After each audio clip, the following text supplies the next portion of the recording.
दोस्तों नमस्कार, मैं हूं विजय कुमार पाल, एक लेखक। मेरी कुछ किताबें हैं, जैसे panorama of Indian democracy Indian contest, किस तरह डेमोक्रेसी नहीं है भारत में, ये बनाना स्टेट है और इस बनाना स्टेट बनाया इसको कांग्रेस ने। और बीजेपी भी बहुत कुछ अच्छा नहीं कर रही है।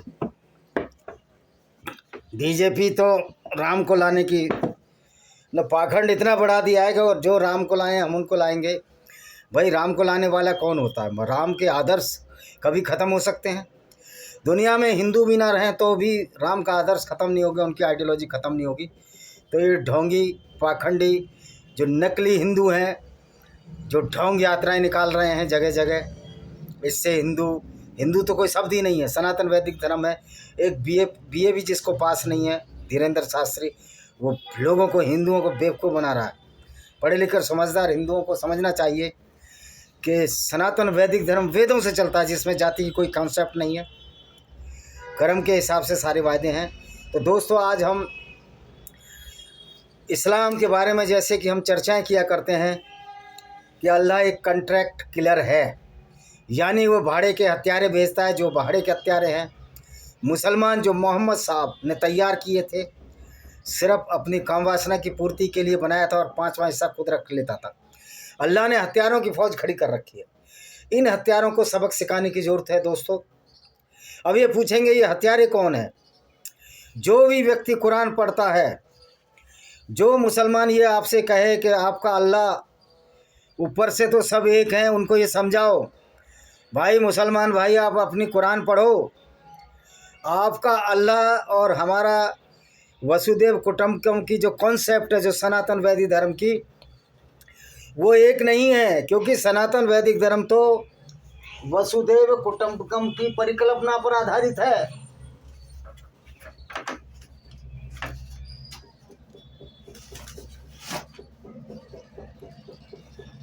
क्या हो गया?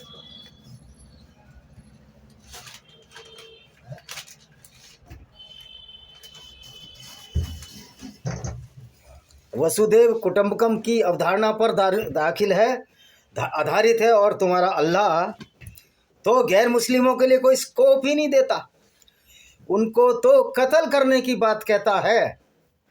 तो ऐसा प्रतीत होता है कि अल्लाह ने जो किताब इस्लाम की, जो कुरान, जिसको आप कुरान शरीफ कहते हो, अब बताइए, वो किताब जो आपको गैर मुस्लिमों को कत्ल करने की बात कहती हो, तो कुरान शरीफ हो सकती है? उसको तो कुरान बदमाश कहना चाहिए।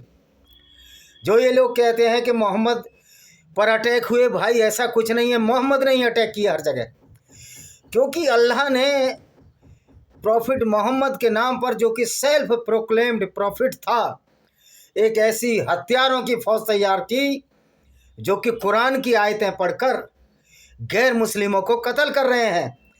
यानी कि भाड़े के हत्यारे हैं, जिनको हम बिलीवर्स कहते हैं, जो इस्लाम में बिलीव करने वाले भाड़े के हत्यारे, जिनको हम मुसलमानों के नाम से जानते हैं, जो इस्लामिक मदरसों में पढ़ रहे हैं, जो नमाज पढ़ रहे हैं। मैं दावा करता हूँ, अरशद मदनी और महमूद मदनी और जितने भी ये मौलाना हैं पूरी दुनिया के, साबित करते हैं कि अल्लाह का जो कुरान है वो अल्लाह कॉन्ट्रैक्ट किलर है, यानी कि वो भाड़े के हत्यारे रखता है, जिनको मुसलमानों के नाम से हम जानते हैं। तो दोस्तों, आप समझ सकते हो कि ये जो अल्लाह का जो तसव्वुर, जो अल्लाह की परिकल्पना की, वो मोहम्मद ने अपने फ़ायदे के लिए की।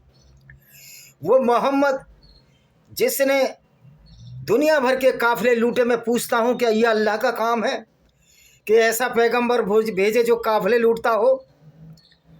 मोहम्मद ने बनु कुरैजा यहूदी, और दूसरी बात, लोग कहते हैं उन पर अटैक हुए थे तो दूसरा अटैक नहीं करेगा।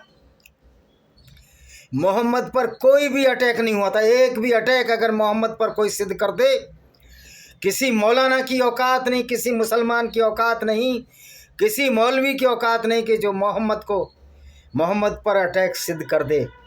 बल्कि मोहम्मद खुद अटैक करते थे जाकर, और अपने हिसाब से कुरान की आयतें उतारते थे। एक बार मोहम्मद को बनु कुरैजा, जो यहूदी कबीला था, उसने कहा हम आपका साथ नहीं देंगे, आप अन्याय की लड़ाई लड़ रहे हैं, आप अन्यायी हैं, अत्याचारी हैं। जबकि जंगे बदर में, जंगे ट्रेंच वार में, जो खंदक की लड़ाई थी, उसमें गैती फावड़े दिए थे जिससे कि मदीना का बचाव हो सके।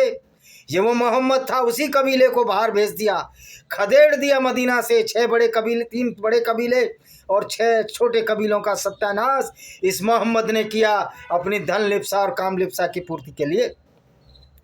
तो दोस्तों, बनु कुरैज़ा यहूदी कबीले ने बोला हम आपका साथ नहीं देंगे, आप लूटकाट करते हो, औरतों को लूट रहे हो और बलात्कार करवा रहे हो औरतों के साथ, ये अन्याय है, ये अधर्म है। लेकिन मोहम्मद को तो अल्लाह के नाम से ये अन्याय करना था और उसे धर्म का चोला पहुंचाना था, जिसको कि हम आज इस्लाम के नाम से जानते हैं। इसी मोहम्मद ने फिर एक आयत उतार ली, जिब्रील फरिश्ता आ गया इसके पास, क्योंकि इसको लूटने की इच्छा थी, काम वासना की पूर्ति और धन लूटने की इच्छा थी, और 5वां हिस्सा मोहम्मद खुद रखता था। वो आ गया और वो बोला, जिब्रील फरिश्ता, क्या आपने अपने हथियार अंदर रख दिए? ये लड़का आया था, वहाँ लूट कर लाया था, 5वां हिस्सा खुद रखा था। मोहम्मद ने बोला लोगों को बेवकूफ़ बनाने की चाल कि नहीं, मैंने अपने हथियार अंदर नहीं रखे। ने कहा जाओ बनु कुरैज़ा यहूदी कबीलों को लूटो। वो जिब्राइल फरिश्ता नहीं था, वो यहूदियों का गैब्रिएल फरिश्ता था। मोहम्मद जैसा चाहता था वैसा फरिश्ते से बुलवा लेता था, गोया कि मोहम्मद का गुलाम हो वो फरिश्ता, जो इस्लाम में कहीं वर्णित नहीं है। और अल्लाह का नाम भी मोहम्मद ने अपने फ़ायदे के लिए लिया। इसने कहा नहीं, हथियार नहीं रखे, ये इसके मन की बात है, मन ही मन में बोल रहा था कि जो लोगों को बेवकूफ़ बना रहा था कि जिब्राइल फरिश्ता आया, उसने कहा कि हथियार नहीं रखे। कोई गवाह नहीं इस बात का कि जिब्राइल फरिश्ता इस पर आता था, ये अकेला खुद गवाह है। और मज़े की बात है, जब जिब्राइल फरिश्ता इसको हथियार उठाने की बात कहता था, तुरंत कहता था नहीं, मैंने अपने हथियार म्यान में नहीं रखे, तलवार म्यान में नहीं रखी। और ये चला गया खैबर के दर्रे में, उन यहूदियों को कत्ल करने के लिए 700 से 900 लोगों को इसने नंगा करके कत्ल किया। और जिनके प्यूबर्टी हेयर आए थे, यानी कि जिनके गुप्तांग पर बाल आए थे, उनको कत्ल कर दिया। उनकी औरतों को आपस में इसने खेल खिलौनों की तरह बांट दिया। और एक औरत, बहुत बड़ी सुंदर औरत, सफिया बिन्त हुय्या, जो कि सुंदर थी, 17-18 साल की लड़की थी, वो एक युवा मुसलमान ने को कहा इसने कि अपनी मर्जी से औरतें छांट लो। उसने सफिया बिन्त हुय्या को अपने साथ रख लिया। लेकिन इसके चमचों ने ये खबर फैला दी कि अल्लाह के रसूल, वो तो कबीले के सरदार की लड़की है, वो बड़ी सुंदर है, वो तो आपके हिस्से में आनी चाहिए। तो मोहम्मद ने उस दिया अल कल्बी नाम के नबियों को कहा कि आप उस लड़की को मेरे पास भेजो। और ये उसके पिता और पति को उसी रात दिन में मारा, और 3 दिन तक उस खैबर दर्रे में ये रंगरेलियाँ मनाता रहा। ऐसा था ये रसूल। और रंगीला रसूल अगर महाशय राज्यपाल लिखते हैं तो इस किताब पर बैन लगा देते हैं। मैं चंद्रशेखर रावण से भी कहना चाहता हूँ, आप इतने ब्राह्मणवाद के खिलाफ बोलते हो, जरा इस इस्लाम की गुंडागर्दी के खिलाफ बोलो, तब वास्तव में आप मानवता वाले आदमी हो। नहीं तो आपका भी वही एजेंडा है जो बीजेपी का एजेंडा है, हिंदुओं का पाखंड फैला रही है, और आप SC ST OBC के नाम पर लोगों को बेवकूफ़ बना रहे हो। अगर आपके कंचों में पानी है तो बोलिए इस्लाम के खिलाफ। तो ये वहाँ उस औरतों को लूट कर बाज़ारों में बेच देता था। तो और इस्लाम में, कुरान में सैकड़ों आयतें जो ये कहती हैं कि गैर मुस्लिमों को, चैप्टर 9 की 5 कहती है कि जब रमज़ान के पवित्र महीने बीत जाएं तो गैर मुस्लिमों को जहां पाओ कत्ल करो, उनकी घात लगा कर बैठो। अगर वो इस्लाम कबूल कर लें, नमाज पढ़ लें, तो उनको छोड़ दो, अल्लाह बड़ा दयालु है। तो ये अल्लाह सिर्फ मुसलमानों के लिए दयालु है। तो फिर ये कहना कि अल्लाह सबका भला करता है, भाई ये इतना बड़ा झूठ मौलवियों तुम क्यों बोल रहे हो? क्या तुमको शर्म नहीं आती? बेशर्मी का दामन ओढ़े हुए बैठे हो। और हमारे मोदी जी कहते हैं सबका साथ सबका विकास। तो भाई मुसलमान तो इस्लाम के सिवा किसी का विकास नहीं चाहते, मुसलमान तो सिर्फ इस्लाम को चाहते हैं। यद्यपि वो झूठ है, फ्रॉड है, अल्लाह के नाम पर जो फ्रॉड मोहम्मद ने चलाया, जिसका नाम इस्लाम है, लेकिन फिर भी आप सबका साथ सबका विकास चाहते हो। आज जितनी भी योजनाएं जा रही हैं वो हिंदुओं को कम, इससे बुरा हाल क्या होगा जो श्राइन बोर्ड वैष्णो देवी का, वहाँ मुसलमानों की भर्ती हो रही है। एक मुसलमान अगर वो सच्चा मुस्लिम है तो वो आतंकवादी है। ये सीधी सीधी परिभाषा है। तो अल्लाह ने लोगों को आतंकवादी बनाया और एक आतंकवादी ही फरिश्ता पैगंबर भेजा। और ये कैसा फरिश्ता था?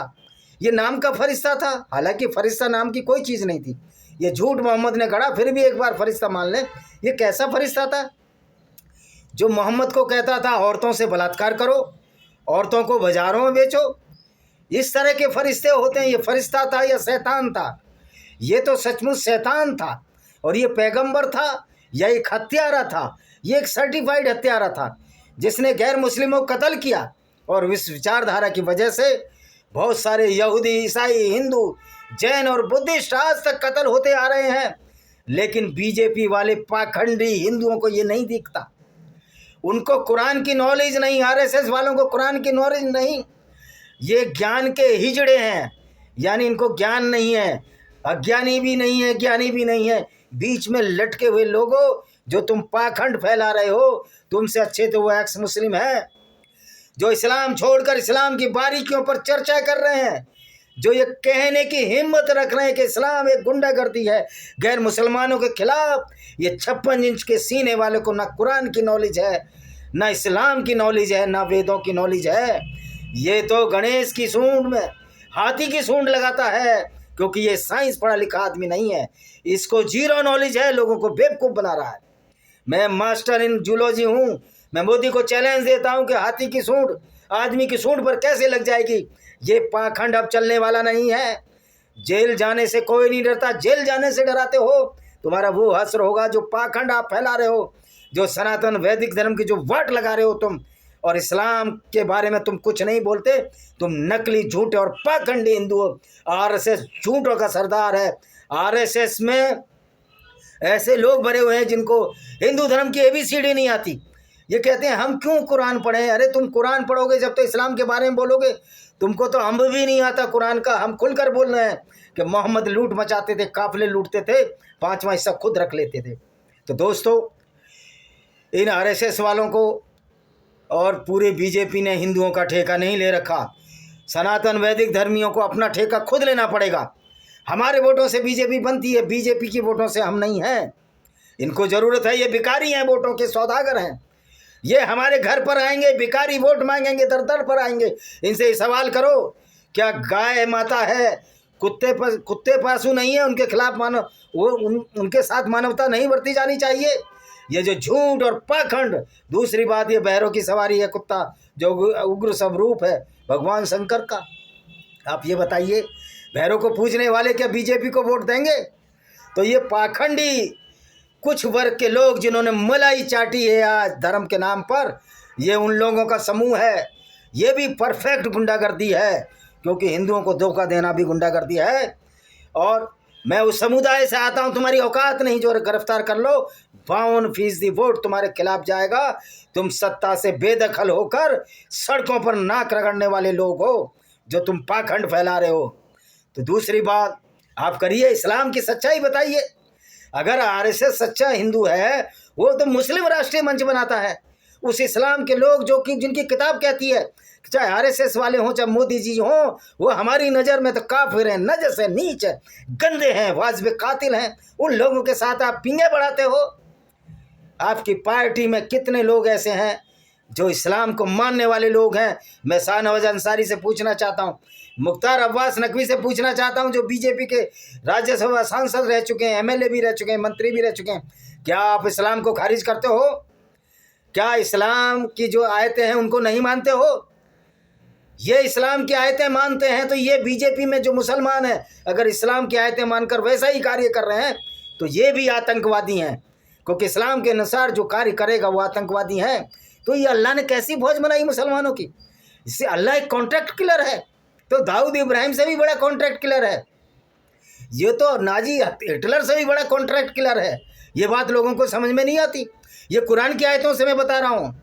कुरान की आयतें कहती हैं 5:33 के गैर मुस्लिम को जहाँ पाओ उसके बाएं हाथ और दाएं हाथ विपरीत दिशाओं में हाथ पैर काट दो। बाएं हाथ तो दायां पैर, दाएं हाथ तो बायां पैर काट दो, नहीं तो उनको कत्ल कर दो। ये अंजाम है इस्लाम के नाम पर गैर मुस्लिमों का।